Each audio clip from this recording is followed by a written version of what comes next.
Hi friends, welcome to our channel Chandra's kitchen. నేను ఈరోజు మీకు ఎర్ర తోటకూర ఫ్రై చేసి చూపిస్తానండి. ఆర్గానిక్ ఇది సూపర్ టేస్ట్ ఉంటుంది. చాలా బాగుంటుంది. మీరు ఎప్పుడు చూసుండరు ఈ ఫ్రై. ఇప్పుడు ప్రిపరేషన్ చూసేద్దాం. చూసారా, ఫ్రెష్ ఆర్గానిక్దండి. ఎంత బాగుందో, కలర్ఫుల్గా చూస్తుంటేనే తినాలనిపిస్తుంది కదా. అంత బాగుందండి ఫ్రెష్గా. చూసారా ఎంత కలర్ఫుల్గా ఉందో. బీట్రూట్ కలర్ ఉంది కదండి. కర్రీ కూడా అంతే టేస్ట్ ఉంటుంది. ఇప్పుడు దీన్ని మనము వాష్ చేసి కట్ చేసి పెట్టుకుందాం.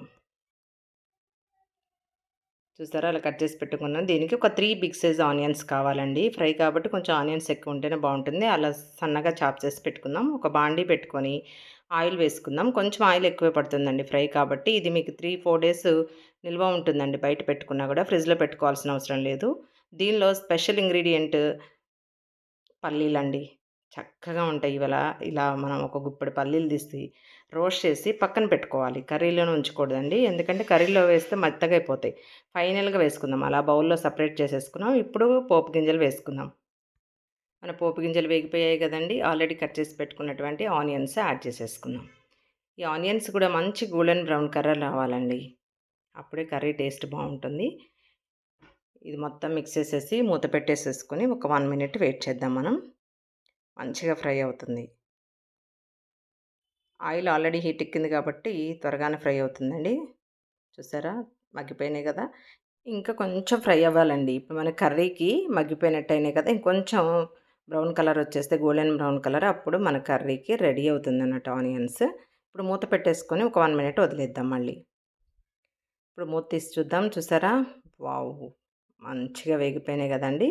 ఇప్పుడు ఒక చిటికెడు పసుపు వేసుకుందాం. అసలు ఆ ఆనియన్ వేగుతుంటేనే మంచి ఫ్లేవర్ వస్తుంది కదండీ. చూసారా, మొత్తం దీన్ని కూడా మిక్స్ చేసేద్దాం. మిక్స్ చేసి కొంచెం ఫ్రై అయిన తర్వాత మనం ఆల్రెడీ కట్ చేసి పెట్టుకున్నాం కదండీ తోటకూర, దాన్ని యాడ్ చేసేసుకుందాం. చూసారా, చక్కగా వేగిపోయింది కదా. ఇప్పుడు చెప్పాను కదా, కట్ చేసి పెట్టుకున్నటువంటి తోటకూరని యాడ్ చేసేసుకుందాం. అలా అంటే ఆ కలర్ వచ్చే వరకు ఆనియన్స్ వేయించుకోవాలండి. అప్పుడే టేస్ట్ బాగుంటుంది. మనం ఆల్రెడీ వాష్ చేసి తడి లేకుండా పెట్టుకున్నాం కదా తోటకూరని, దీనిలో యాడ్ చేసేసుకుందాం. చూసారా, కలర్ మాత్రం సూపర్ ఉందండి. కర్రీ కూడా అదే టేస్ట్ ఉంది. ఆర్గానిక్ అవ్వటమో మరి తెలీదు కానీ చాలా బాగుందండి. ఎంత ఫ్రెష్గా ఉందంటే అంత ఫ్రెష్గా ఉంది. ఇప్పుడు మూత పెట్టేసేసుకొని ఒక 1 మినిట్ మగ్గనిద్దాం. ఇప్పుడు ఒక్కసారి మళ్ళీ మనం మిక్స్ చేసేసుకుందాం. ఈవెన్గా మనం ఆకుకూర ఎప్పుడైనా కూడా వేయంగానే బాండీలో ఎక్కువగా కనిపిస్తుందండి. అది మగ్గిపోయే కొద్దీ తగ్గిపోతుంది. చూసారా, మొత్తం మిక్స్ చేసి మళ్ళీ ఒక 1 మినిట్ మూత పెట్టేసేసుకుందాం. ఇది మగ్గేలోపు మనము దీనికి కారం ప్రిపేర్ చేసుకుందాం. స్పెషల్ దీనిలో కూడా ఇంకో ఇంగ్రీడియంట్ అంటే కారం అండి. వెల్లుల్లి కారం. కొంచెం వెల్లుల్లి రెబ్బలు ఎక్కువ తీసుకొని దీనిలో కారం వేసుకుందాం. ఇప్పుడు కారం వేసుకొని ఒక్కసారి మనం గ్రైండ్ చేసుకుంటే ఒక తిప్పు తిప్పుకోవాలండి కచ్చా పచ్చాగానే. మరీ పేస్ట్ లాగా చేయకూడదు. ఎప్పుడైనా నేను చెప్పాను కదండీ, ఈ వెల్లుల్లి రెబ్బలు కూడా పొట్టు తీయకుండా వేసుకోండి. అప్పుడే బాగుంటుంది. చూసారా, అలా మెదిగితే సరిపోతుంది. ఇప్పుడు మళ్ళీ ఒకసారి మూత తీసేసుకొని మనము చక్కగా ఫ్రై అయిందో లేదో చూసుకుందాం. చూసారా, ఇంకా కొంచెం వేగాలండి.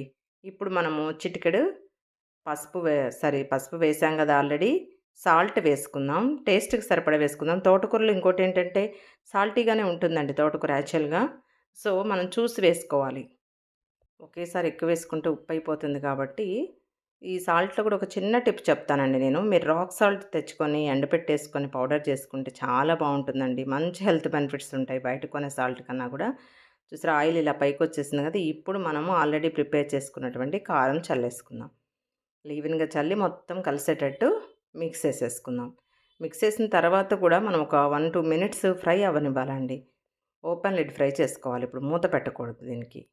మూత పెట్టకుండా ఫ్రై చేసేసుకొని కొంచెం ఫ్రై అయిపోయింది కదా ఇప్పుడు మనకి.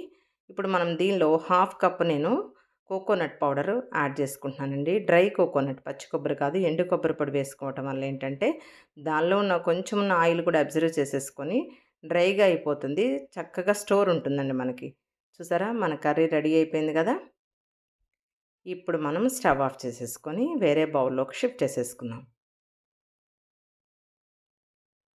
ఇలా ఒక గాజు బౌల్ తీసుకొని తడి లేకుండా దీనిలో మనము కొంచెం చల్లారిన తర్వాత మూత పెట్టుకుంటే బాగుంటుందండి. చూసారా, పొగలొచ్చేస్తుంది.